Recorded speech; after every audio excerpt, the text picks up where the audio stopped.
Hey everyone, so the papacy.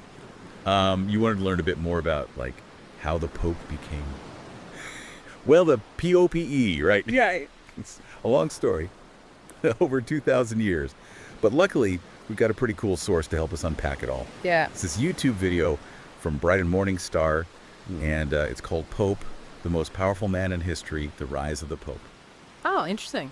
Yeah, it's really something. So we're going to trace the journey, the entire journey of the papacy. Okay. From how it started to the global influence it has today. Yeah, and it's a journey that really shows how power and faith have evolved and the role of religion, really, on the world stage. Yeah, for sure. And it all starts with Peter, right? I mean, one of Jesus's 12 apostles. Yeah. You can say that he's really the foundation the whole papacy is built upon. Absolutely. And the video really highlights how important it was when Peter said that Jesus was the Son of God. Like, that was really big, made him a symbol of unwavering faith. And that's a theme that kind of echoes through the whole history of the papacy. Interesting. Okay, so the video keeps talking about the Gospel of Matthew, and it keeps using this image of Peter as the rock that Jesus will build his church on. Right. What does that actually mean for understanding the papacy? Well, that idea of Peter as this bedrock, it's been used for centuries to justify the papacy and its power. You know, it's like they're saying that the Pope, as Peter's successor, gets that same rock solid foundation of faith and leadership. Huh. Okay, so Peter's the rock. But those early Christians, they weren't exactly on solid ground, were they? I mean, they were facing persecution in the Roman Empire. Oh, totally. And the video talks about how Emperor Nero used Christians as scapegoats after that big fire in Rome in 64 AD. Oh, right. Yeah. Yeah, he needed someone to blame, and, well, Christians were just an easy target back then. It let him shift blame and, keep his power. Wow. And Peter himself, I mean, he had a pretty bad ending, didn't he? Yeah. Crucified upside down because he thought he wasn't good enough to die the same way as Jesus. Yeah, pretty powerful imagery. But, him dying for his beliefs actually made his legacy even stronger. Cemented his position as a leader in the early church. It's almost like Nero's plan totally backfired. Instead of destroying Christianity, they became stronger, more determined. Wow. So Peter dies, and this small persecuted group somehow turns into one of the most influential institutions ever.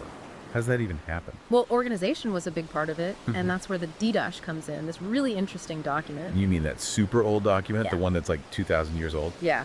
It's got all these guidelines for the early Christians. It was actually lost for centuries, and then, boom, rediscovered in 1883. Seriously? Yeah, it's like a treasure chest of info. Wow, it's like a window into the very beginning of organized Christianity. Exactly, and you can see this smart approach to leadership emerging. They made a hierarchy modeled after, get this, the Roman army. Yeah, you had bishops leading communities and, well, you can probably guess, the Bishop of Rome. He was kind of special. Because Rome was the capital. Exactly. So in a way, the Bishop of Rome was already foreshadowing the Pope. Okay. Then along comes Constantine, this Roman general who all of a sudden converts to Christianity. What does that mean for the development of the papacy? Oh, that was huge. A turning point, for sure. He wasn't just the first Roman emperor to convert. He really embraced the religion. The Edict of Milan in 313 AD, well, that made Christianity legal. Ended centuries of persecution. Whoa. So Christianity goes from being outlawed to being the favorite. Even more than the favorite, Constantine started putting bishops in his government, Wow. And he used his power as emperor to support the church. You can really see how this close relationship, the church and the state, would change the future of the papacy. I see. And he built all those churches, right? Like the Church of the Holy Sepulchre in Jerusalem. Oh, yeah. Those were huge projects. And they were about more than just faith. They were sending a very clear message, hey, Christianity's here to stay, a force to be reckoned with. Right. But it wasn't all easy, was it? Oh, no. The video mentioned there were some pretty serious theological debates. That's right. As Christianity grew, people started having different ideas about what Jesus was really like, human, divine, both. Yeah. Led to some pretty big disagreements. So how did they deal with all this infighting? Well, Constantine wanted to keep his empire together, so he called for the first big council, the Council of Nicaea, in 325 AD. And that's where we got the Nicene Creed. You got it. It was an attempt to, get everyone on the same page about what they believed. And by calling this council, Constantine gave the Bishop of Rome more power, right? He became like a major player in defining Christian doctrine. Exactly. But even with a unified creed, there was still a lot of tension between the East and the West. Right. And that tension eventually led to the schism, the split between the churches. And it's not just a little disagreement, right? It's a full-on break. Two separate branches of Christianity. And a lot of it came from the rivalry between Rome and Constantinople, Constantine's new capital in the East. Right. That move, even though it was supposed to unify the empire, actually started this power struggle. Between? The Bishop of Rome and the Bishop of Constantinople, they both thought they were the rightful leader of the Christian world. Wow. And they didn't hold back on criticizing each other. Oh, no, not at all. The video talks about some crazy accusations, like Western Christians said that Eastern Christians baptized their babies in wolf saliva. No way. Yeah, it really shows how much distrust there was and how much they disliked each other. So you've got this growing tension between East and West, and then the Roman Empire starts to fall apart. What happens to the papacy during all of this? Well, things get pretty interesting because all of a sudden the papacy is in a dangerous spot. The Roman Empire is collapsing. So who's going to protect the Bishop of Rome? Yeah, that's a really good question. Sounds like things are about to get a whole lot more complicated. Oh, they do. In fact, there's a new threat coming. One that'll force the papacy to team up with someone who'll change Western civilization forever. Welcome back. Okay, so last time we were talking about how vulnerable the papacy was with the Roman Empire falling apart. And you mentioned a new threat. Who are these guys? The Lombards, yeah, they were a pretty powerful group, barbarians really, and they had their eyes on Italy, including Rome. They saw the empire weakening and thought, hey, let's grab some land and power. Makes sense. Yeah. So how did the Lombards actually, affect the papacy? Well, they were a direct threat to the Pope's authority, and even his, safety. The video talks about this attack on Pope Leo III during an Easter procession. Can you imagine? No, wait, during a holy day? Yeah, crazy, right? So the Lombards, they tried to get rid of Leo. They even tried to cut out his tongue. It was brutal. They wanted to silence him, take away his authority. Wow, that's intense. But Leo survived, right? He did, yeah. And he knew he had to do something, and fast, to protect the papacy. I mean, he couldn't just ask the Roman Empire for help anymore. Nope. The Roman legions, they weren't what they used to be. Right. So Leo looked for help from someone new, someone powerful in the West. Charlemagne, the king of the Franks. Charlemagne. Wasn't he a pagan at first? I mean, Yeah, he was. But then he converted to Christianity. And, his influence was growing fast all across Europe. Leo saw him as a potential ally, someone who could protect him. It was a smart move, born out of necessity, Yeah, I see. So what did Charlemagne do? Well, he knew a good opportunity when he saw one. On Christmas Day, 800 AD, Pope Leo III crowned Charlemagne as Holy Roman Emperor. It was a huge ceremony. Can you picture it? The Pope, the successor to St. Peter himself, crowning a new emperor right in Rome. Powerful stuff. Yeah, it was a major turning point for sure. This really sealed the deal between the papacy and the Franks, created a new force, a powerful one in Western Europe. Charlemagne got legitimacy, and the Pope got a protector. But this alliance, didn't it create even more problems between the Western and Eastern churches? Oh yeah, totally. By teaming up with the Frankish king like that, the Pope was basically drawing a line. It pushed the East further away, made the schism even worse. And, it really cemented the separate identities of the Roman Catholic Church in the West and the Greek Orthodox Church in the East. So now we've got two branches of Christianity who don't really get along, and they both think they're the true heirs of Peter. Yeah, it's pretty wild, right? How politics and alliances can have such a big impact on religion. The effects of that split, they're still around today. That's crazy. Okay, so speaking of politics, the video then jumps to the Crusades.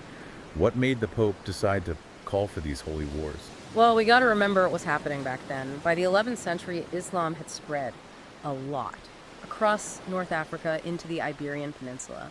And the Byzantine Empire over in Constantinople, they were struggling. The Seljuk Turks were putting on the pressure. They were a strong Muslim dynasty, and they had taken Jerusalem. Jerusalem, the city where Jesus lived and died. That must have been, really upsetting for Christians. Oh, for sure.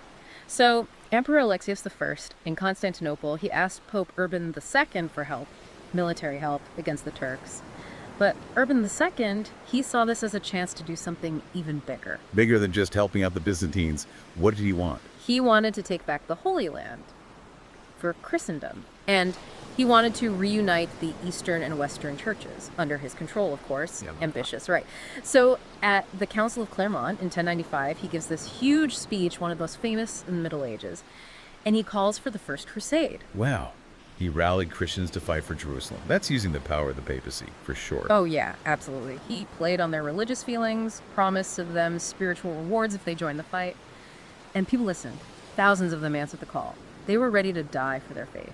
It really shows you how powerful the papacy was back then. But the Crusades, I mean, they were super violent. Yeah, definitely. We can't forget about the bad parts. The video talks about the Rhineland massacres. That's where Jewish communities were attacked and killed by the Crusaders. And this was before they even got to the Holy Land. Oh, wow. Yeah, it's a scary reminder of what can happen with religious fanaticism, people doing terrible things in the name of faith. So the First Crusade, it was kind of mixed bag, right? They did take Jerusalem, but at a huge cost. And they didn't really achieve what they set out to do. The Holy Land, it was still fought over. And the Crusader kingdoms they set up, well, they didn't last very long. So you could say the Crusades failed. Well, they definitely didn't reach their goals. The Holy Land stayed a battleground. And all that conflict, it just left behind bad feelings and distrust between Christians and Muslims, and we're still dealing with that today. It sounds like the papacy's rise to power, it wasn't exactly simple. So what happened next? Well, for that, you'll have to wait for part 3. We'll look at what happened after the Crusades and how the papacy dealt with all the changes in the late Middle Ages and beyond. All right, welcome back. So we've been tracing this, rise of the papacy from its humble beginnings, all the way to the Crusades, all the craziness and conflict of that period. And last time we were talking about the capture of Jerusalem and, well, the complicated legacy of the Crusades. So what happened next? Well, holding Jerusalem, it turned out to be a lot harder than capturing it. Right, and that's where Saladin comes in, the Muslim leader who took Jerusalem back from the Crusaders. In 1187, right? Exactly. He's a really interesting guy. The video talks about how magnanimous he was, especially compared to some of the Crusaders, Yeah. He spared Christian holy sites and even allowed for religious tolerance, which was pretty unheard of back then. Yeah, it does seem like a pretty big difference. The video mentioned that he gave the key to the Church of the Holy Sepulchre to a Muslim family. Like, what's the meaning behind that? Well, it was a big symbol of peaceful coexistence. By giving the key to a Muslim family, he was showing that he was willing to share responsibility for protecting this holy site, even though it was Christian. And the amazing thing is, they still do that today. Wow. So even with all the fighting and violence, there were still moments of cooperation. Makes you wonder what would happen if the Crusaders, if they had been more tolerant, like Saladin. Right. It's a really interesting thought. But at the end of the day, the Crusades didn't achieve their goals. The Holy Land was still a battleground, and the conflict, well, it left a lot of bad blood between Christians and Muslims, and that's still with us today. Yeah, that's true. Okay, so let's fast forward to today. How has the papacy dealt with all this, complex and often violent history? Well, the modern papacy, they've really shifted towards reconciliation and dialogue between different faiths. Pope John Paul II, back in 2000, he actually apologized, formally, for all the violence of the Crusades and for the Church's intolerance towards other religions. Wow, that's huge. Kind of different from the days when popes were calling for holy wars. Yeah, it definitely is. And Pope Francis, he's been continuing that work. He's all about peace, social justice, and getting people of different faiths to talk to each other. He's met with leaders from different religions and even went to places like Iraq to promote dialogue and peacemaking. So the modern papacy, they're trying to change how they fit into the world. I mean, it's a much more connected and diverse world today. Exactly. And that reflects how a lot of people see the role of religion today. It's about building bridges, not walls. It's about finding common ground and working together to solve the problems we all face. Yeah, that makes sense. So we've come a long way. From Peter's death to Constantine embracing Christianity, from the schism with the East to the Crusades, and now to the Pope's message of peace and understanding.